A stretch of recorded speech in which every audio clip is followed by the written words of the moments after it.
Bonjour, aujourd'hui nous allons voir ensemble un nouvel établi de tir de la marque Limsaver. C'est le modèle Nitroforce SR01. Je l'ai reçu la semaine dernière, donc on va voir ça ensemble. Alors, hop, on enlève le dessus. Nous avons donc un grand prospectus avec derrière les consignes de montage qui sont très claires, il n'y a pas besoin de parler anglais pour le comprendre, ainsi que toutes les pièces qui devraient se trouver dans la boîte. On va vérifier ça tout de suite.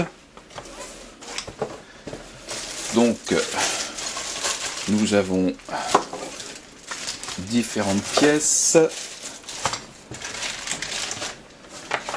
Comme ça sera mieux. Voilà, l'espèce de fourche donc avant. La fourche arrière. Les maintiens de fourche avant et arrière. Une pièce centrale qu'on va monter d'ici peu. La base qui est déjà prémontée avec les fameux ressorts à piston.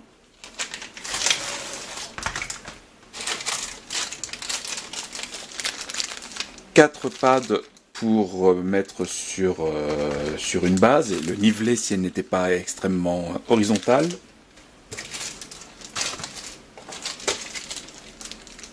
Des espèces de serre-clips pour bloquer le système, on verra ça plus tard, et une molette. La particularité de cet établi, comme vous pouvez le voir sur les photos qui sont au dos de la boîte, c'est de pouvoir maintenir n'importe quelle arme longue dans un axe vertical, mais on peut quand même le bouger et surtout dans un axe horizontal. La base ne bougeant jamais. Vous voyez, donc là on voit que le tireur incline son arme vers le bas. On peut le bouger dans un axe vertical et horizontal en réglant la tension. On verra après que tout type d'arme peut se monter dessus, de la simple carabine 22 jusqu'au fusil de gros calibre. Bien, j'ai positionné les aimants tels qu'ils figuraient sur la notice, donc j'ai pu vérifier que tout était présent, et j'ai même une vis supplémentaire, au cas où. Je vais vous faire voir que donc, tout est en métal et c'est extrêmement léger. On fera la pesée à la fin. Vous voyez, là c'est du métal, par contre, l'extrémité de la fourche est revêtue d'un caoutchouc très épais, de manière à ne pas abîmer l'arme. Nous allons commencer par fixer la partie du milieu. Donc pour ce faire, je dévisse la grosse extrémité. Voilà.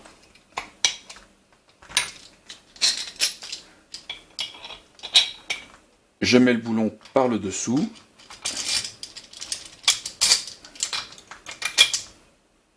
Et je remets la vis.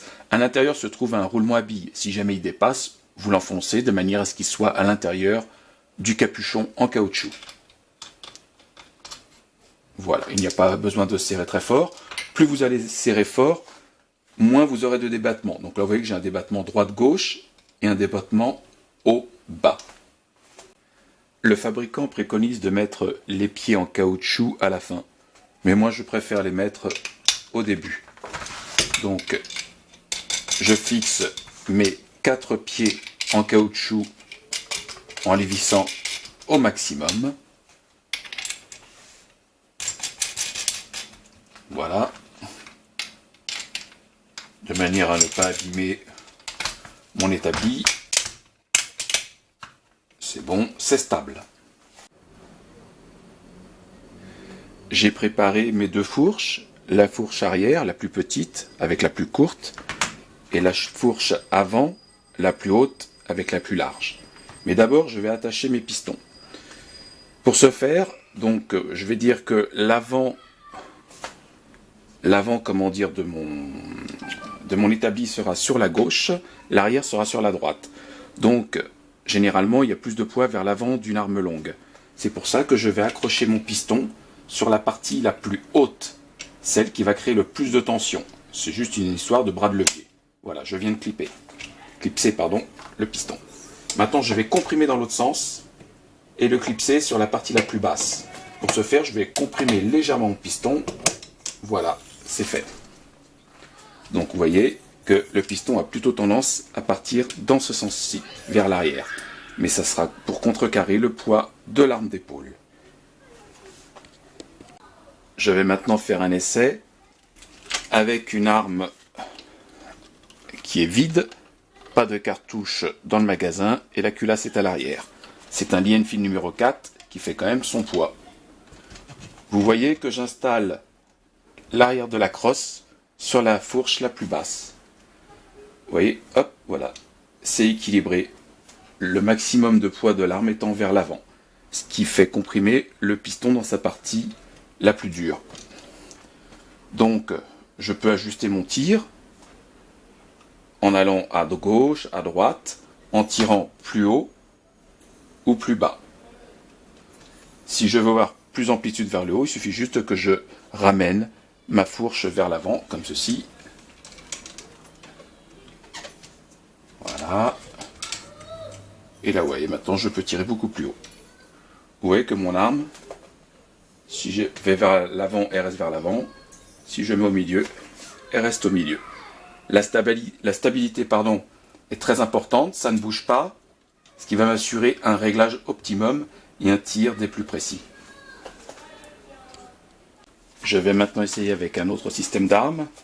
En l'occurrence un AR-15, il n'y a pas de chargeur, la culasse est à l'arrière, la chambre est vide. Et j'ai mis la sûreté manuelle. Donc,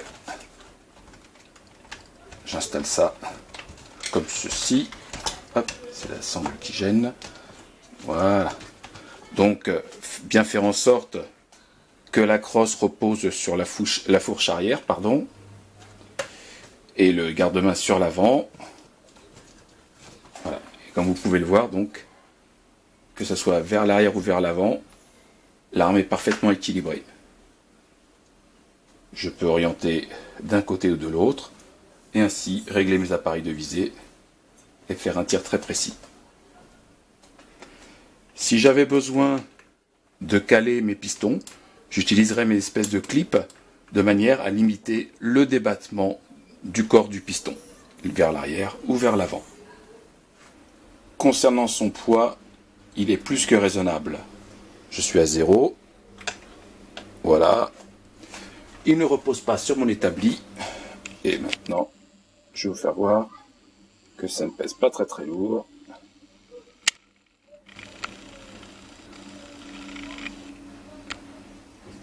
Petit problème de mise au point, on dirait. Voilà. 2 kg, à peine 2,2 kg.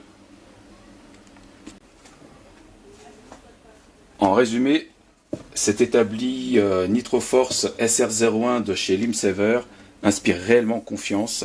C'est du costaud, c'est bien foutu, c'est simple, c'est léger, et il me tarde de l'essayer au pas de tir.